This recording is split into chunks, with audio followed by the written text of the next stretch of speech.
Relatos de terror. Suscríbete al canal. El regreso del vampiro. Desde la muerte de aquel vampiro a manos de los pobladores de la comarca, todo había permanecido en santa paz. Los días comenzaron a ser comunes para todos. Ya la gente y el sacerdote del pueblo habían enterrado en aquella profunda tumba el cuerpo de aquel desdichado vampiro. Claro, previo exorcismo del padre Julián, aquel ser había sido fijado con grilletes en sus pies y trepanado su cráneo para que no fuera ser que regresase a la vida. En el pie de aquella tumba, alguien le sembró flores y árboles para que se pasase desapercibida la tumba. Así pasaron los años de aquel invento. Las generaciones fueron cambiando y de aquellos años 1800 ya nadie actualmente vivía. Pero se corría el rumor de la tumba del vampiro entre los pobladores actuales de aquel poblado que ya había cambiado mucho. Corría el año de 1918. La Revolución Mexicana recién había pasado. Los estragos en las haciendas habían sido bastante y la rehabilitación de las mismas estaba por iniciarse.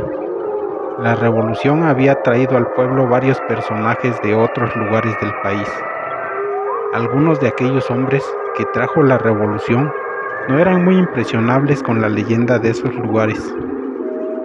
Cierto día, un tal Juan Domínguez, muy temprano, cuando recién rayaba el sol, viósele corriendo muy afligido, gritando, con mucha euforia, decía: Señores, alguien ha sacado al vampiro de su tumba. Estamos malditos. Dios nos libre.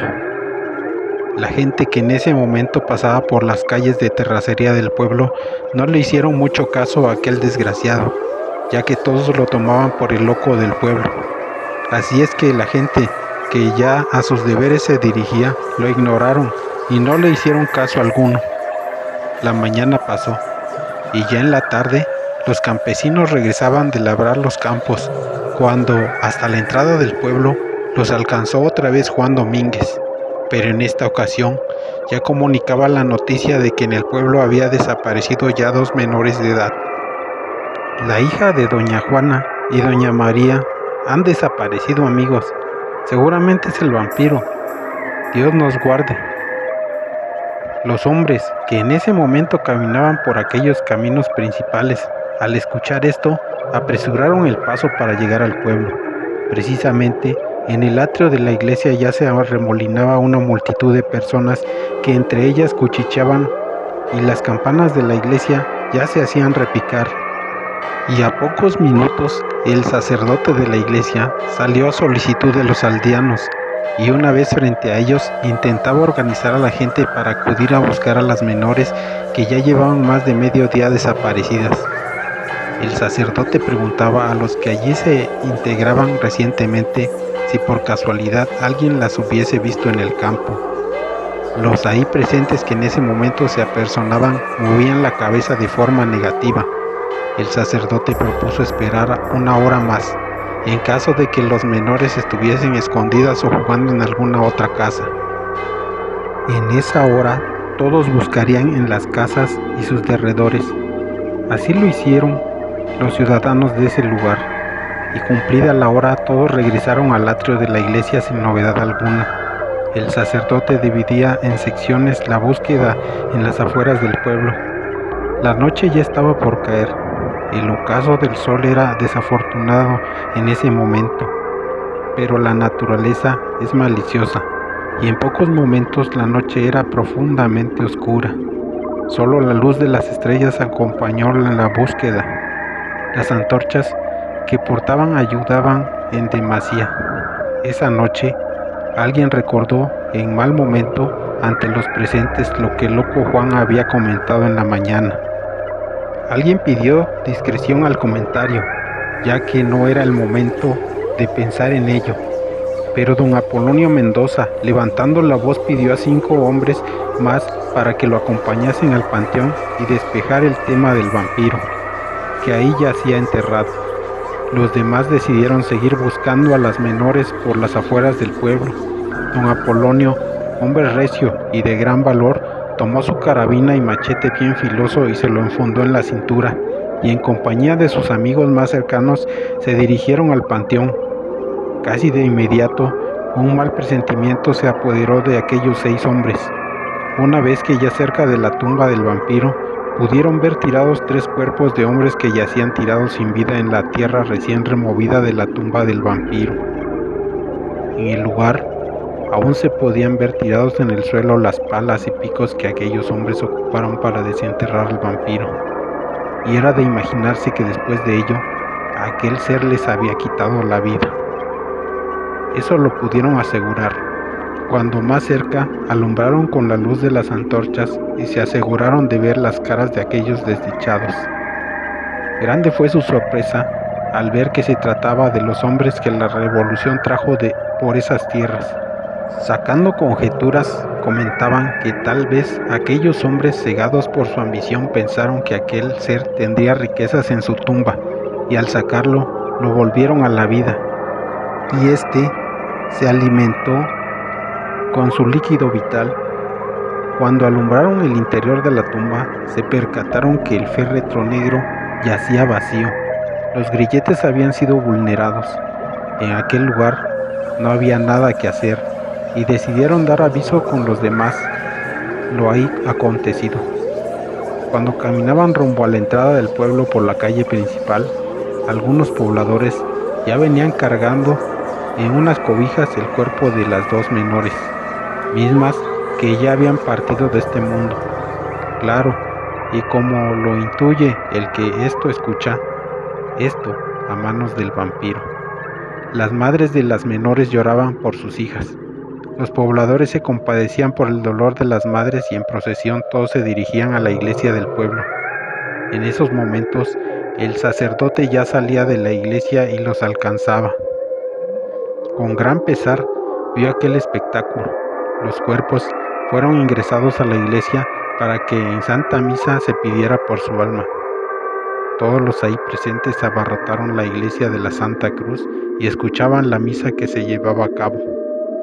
En ese momento se habían depositado los cuerpos encima de 2 petates al frente del altar.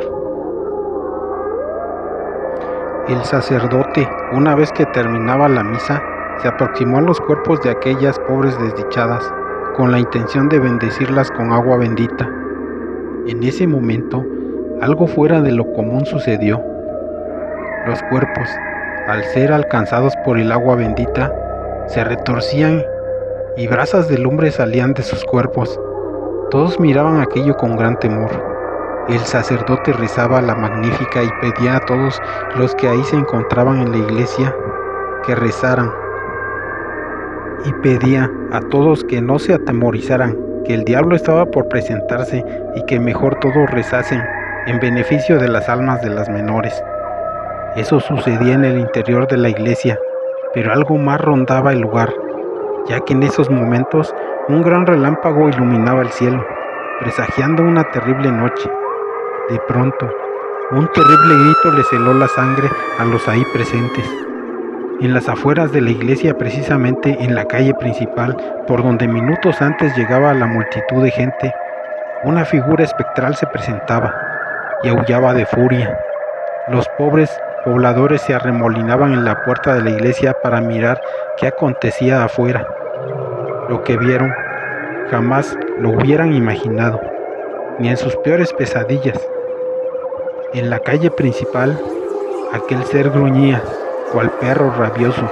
Sus ojos desorbitados se salían de sus cuencas y lucían rojos de sangre, y de su boca lucían exageradamente sus colmillos. Su piel avejentada y seca lo hacía ver sepulcral. Empezó a hablar en una lengua extranjera. Logramos deducir que exigía los cuerpos de las menores, pero por alguna extraña razón no se atrevía a entrar a la iglesia. Con el pasar de los minutos, los gruñidos de aquel ser se hacían más lastimeros. Todos permanecíamos estupefactos, sin poder hacer nada. El sacerdote, desde la entrada de la iglesia, le lanzaba agua bendita al vampiro, pero esto hacía enojar más a aquel ser, que en veces levitaba del suelo y hacía piruetas en el aire. Don Apolonio planeaba un plan con sus compañeros para poder capturar al vampiro. Las mujeres ahí presentes lloraban por la muerte de las menores y más aún por lo que sucedía. Para esos momentos, los cuerpos se calcinaban lentamente y los petates, al ser consumidos por el fuego, producían un humo muy denso. De pronto, se escuchó un disparo. Era don Apolonio, quien accionaba su carabina, y en ese momento salió a encarar al maldito ser. Sus compañeros hacían lo mismo con sendos machetes que llevaban en las manos. Se les notaba el valor por encima, y es que aquellos hombres habían servido en la revolución y sabían de tácticas de guerra. En cierto momento, el vampiro se vio rodeado por los 6 hombres que se le enfrentaban. Con un zarpazo de sus garras, golpeó a 2 que los lanzó al suelo. Pero en ese momento, los demás aprovechaban y con golpes de machete le herían al ser. Este gritaba de dolor, pero aún así lesionaba a nuestros guerreros. Don Apolonio se lanzó sobre de él con un puñal que sacaba de entre sus ropas, asestándole una lesión en el corazón. Aquel ser gritaba de manera escalofriante al mirar la muerte de cerca y se desvanecía cayendo como un fardo al piso. Asimismo, a los pocos minutos caían también don Apolonio, quien había sido atrapado por las garras del ser. Los compañeros que ahí lo acompañaban lograron detenerlo, y aquel gran héroe, con la mirada perdida al infinito, se despedía de este mundo. Los demás, al ver caído ese gran hombre, le asestaron varios machetazos al maldito vampiro. Esa noche, el sacerdote ordenó que los cuerpos de los desenterradores, las menores y el vampiro se incineraran y se moliesen sus huesos para no haber nada que en un futuro empañara la paz de aquel poblado. Las cenizas fueron esparcidas por el río y después de eso, todos juraron jamás mencionar aquel suceso. En estos tiempos, solo queda viva la leyenda del regreso del maldito vampiro.